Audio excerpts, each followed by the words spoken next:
Welcome to the Brandi Jo Show. This is episode number 28. Welcome to another inspiring edition of the Brandi Jo Show, your weekly dose of wealth and wisdom for a prosperous financial life. And here's your host, Brandi Jo Newman. Amy House is someone that came into my life and I really didn't understand why. And if you know anything about me, all of the people in my life, I just try to make them useful. And so when I first met her, I was captivated because she was almost like me. We're kind of a yin and yang, and that's why we've partnered together to bring the curriculum and the coaching to a theme. With one word, our first coaching session for the year, which is in January, we're going to talk about why one word resonated so much with her and how it helped her through the year. So with that, here's Amy House. So, Amy. Yes. We have been through an interesting June, July, August, September, October, November, December now, 6-month relationship. Wow. Haven't we? It's been like decades. I'm just saying. Well, I do feel like I've known you forever. Well, I'm glad I'm one of those people. One of those people. One of those people. So with a theme, yes, there has been several different iterations. Yes, because life is full of change. Yes, and it is. And if you're not prepared for it, it'll slap you upside the face, but it can be good. Well, and that's what I want to talk about first. Okay. So you have an annual, you go through this annual class with yourself. Yes. Called One Word. Yes. And you are a 15-year executive coach. Yes. Now turned fundraiser business development for American Heart Association. Yes. So your one word that I read on Instagram a couple months ago was storm. You picked this word in October. October of the previous year. Okay. So fourth quarter of the previous year, I select the word for the upcoming year. Okay. Your word for 2024 was storm. Mm-hmm. Sounds like a positive word, doesn't it? Did you have a premonition of what your life was going to be like in 2024? Well, I think you need to know why the one word works. Okay. Right? Before I ever set goals for myself for the year, I select the word. And I've learned, I've done this now. This is the 9th year I've done it. I've learned over the course of the many years that I've done this, I don't select the word. It starts showing up. And if you start paying attention, either people around you are saying it, you read it in books, you hear it in movies, you start feeling like this word is following you, right? And it's not always a word you want.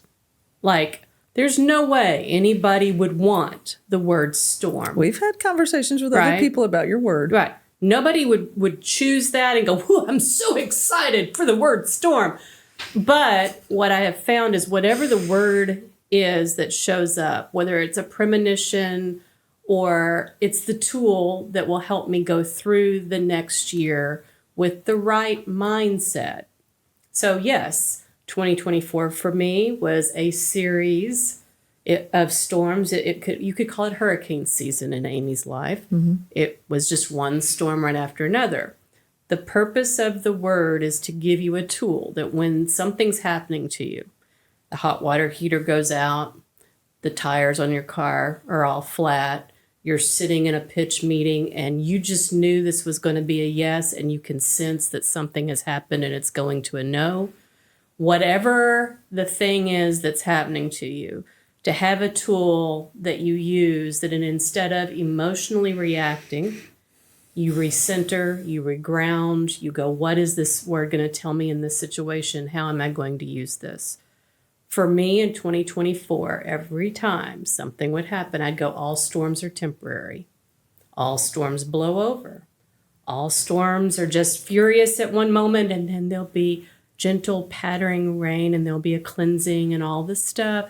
Whatever I needed to use the word storm for, it got me through every storm that happened in 2024 for me. So it kept me grounded, and it allowed me then. So once I have my word, then I set my goals for the year.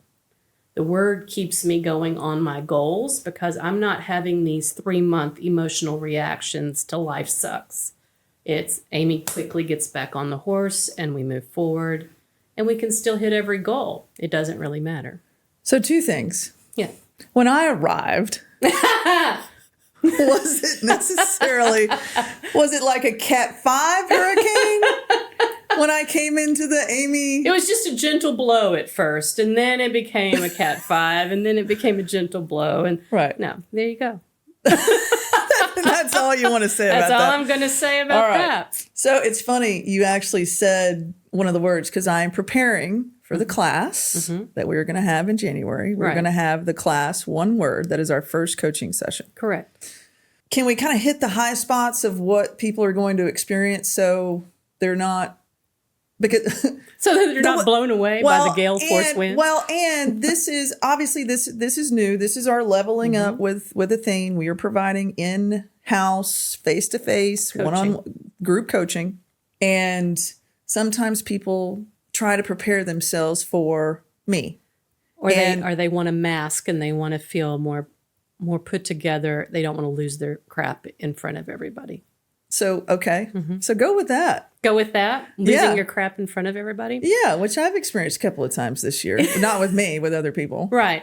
I think the thing about coaching, it's very similar to counseling, right? In fact, you and I have had this conversation. We're not going to record these sessions. There's no video of it because we want people to get real and raw.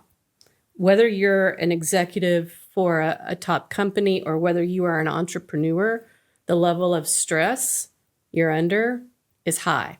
Add into that being female, and there's a whole different layer of stress. I mean, how many people do we know are now caring for parents? How many still have children at home? How many are navigating multiple storms in their life and they still have to keep their career, their business, whatever, going straight, right? Okay, so that being the case, they need a place that they can be real. We can't always be real with our partners in life. Our best friends don't always understand. Most of our families don't get why we are the way we are. They think we're from another planet. So to try to share what our experiences are, they don't get it. I think what coaching, seriously, right? And reliving the last 72 hours of my life. They don't get it. Yeah. Right? And so as much as you try to explain it, what coaching, whether it's individual or group, when you put high caliber people and high caliber women in the group, you're going to expect some emotion to happen. There's no way to pre-prepare that. I mean, I went to grad school and became a therapist. And I remember they made us all go to counseling. And I thought, how stupid is this? I don't need counseling. The first session, I just bawled all the way through it. Yeah. No level of preparation is going to keep you from having an emotional reaction. Mm-hmm. There will be something in a session, whether it's this first one or the 10th one, that every person in that room is going to have an emotional aha moment about themselves that will fuel their performance, help them understand themselves better, correct something that's not they'll get clarity, right? And so for them to come in and try to be prepared for this, they're probably not going to be able to adequately prepare. Yeah, this is something completely different that we haven't done before. Everything else has been... They can prepare. Right. I mean, we have luncheons, we have networking events. There's topics. They know what to expect. It's controlled. Yeah, this will not be controlled. Good word. There may be a guiding journey through, but we're totally prepared for people to have a moment or two and be present in that moment. Will we pick our word during that 2-hour session? Some people may be able to. Most people will not. What I always tell people is we're going to understand why they're going to need it, how to use it, right? Because that's the other thing. We can have all the tools. It's like having technology, but if you don't know how to use it, technology doesn't help you, right? So how to use it, ways to use it, ways that I've used it or clients of mine have used it, so that it can give them ideas on how they operate. I need to do it that way. I need to incorporate it here. I need a reminder here. We're going to talk about selecting a word. I tell people all the time, I thought I was going to be badass the first year. I picked the word unstoppable. I want to cuss every time I hear that word, because the year I picked that word, if it could have happened to me, it did. And literally, there were days and weeks that I'd just go, I'm unstoppable, right? And you just go, oh my God, I hate this fucking word. And my husband at the time would be like, when is this year over? Because I'm tired of your word too, right? That's So where you were tested with your unstoppability. That's right. Got it. And you would just go, I'm unstoppable. And literally at the end of the year, I'm like, well, I am fucking unstoppable, man. Yeah. Right? If it could happen, it happened to me.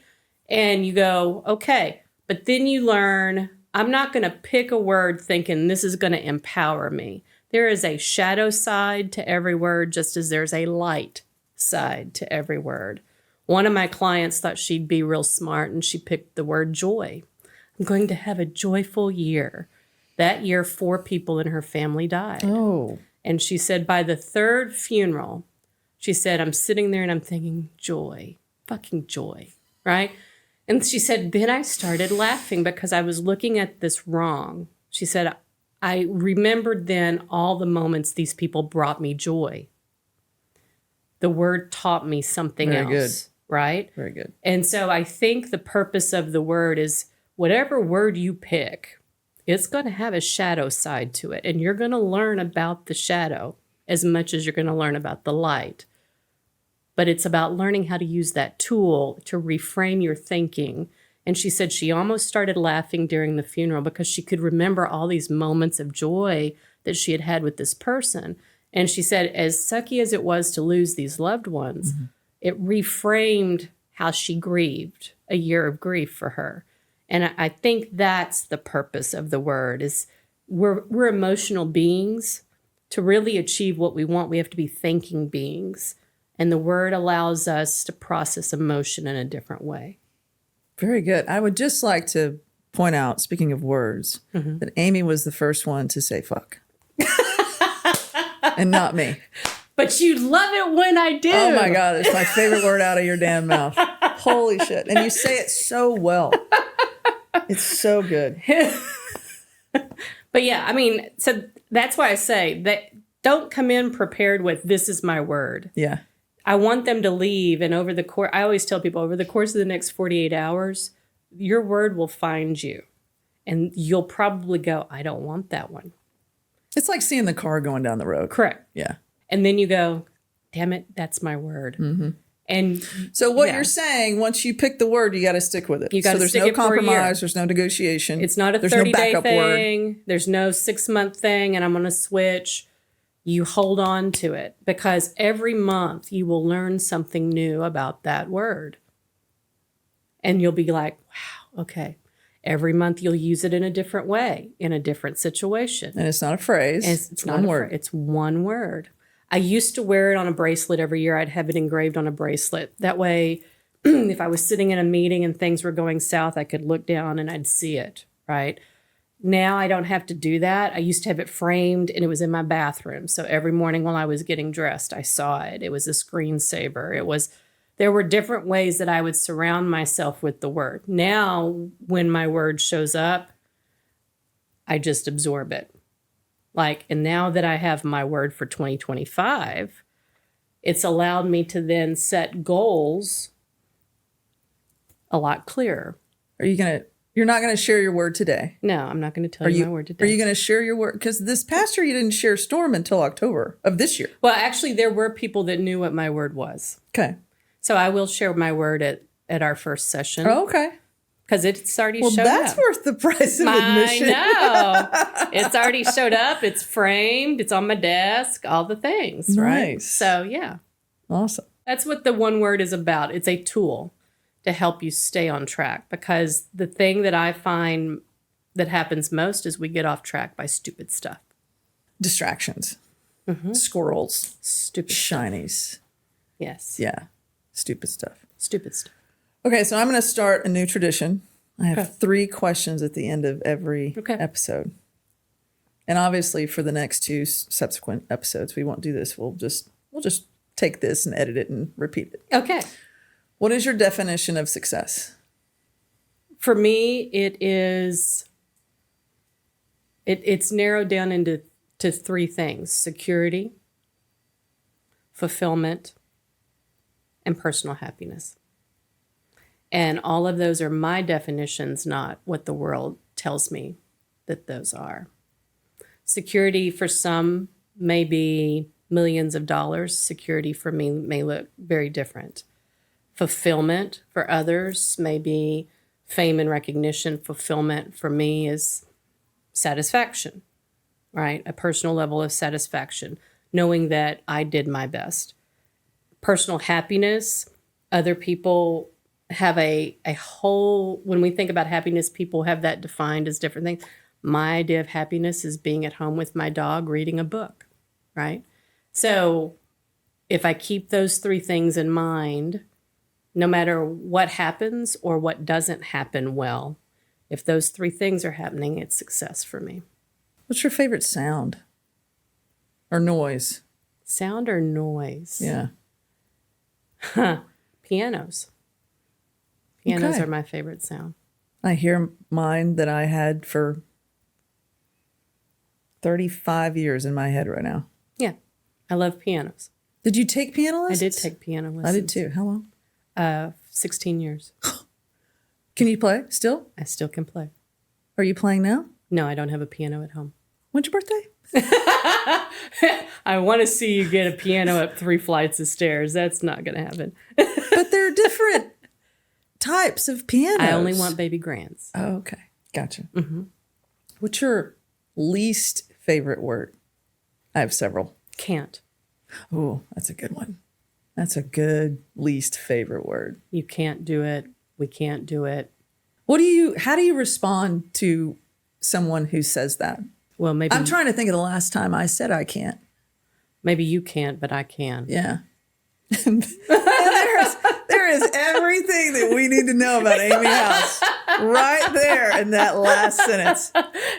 Just ask me about heart surgery. Yeah, I can get out of here in a week. You better believe I can get out of here in a week. Exactly. Don't tell me I can't.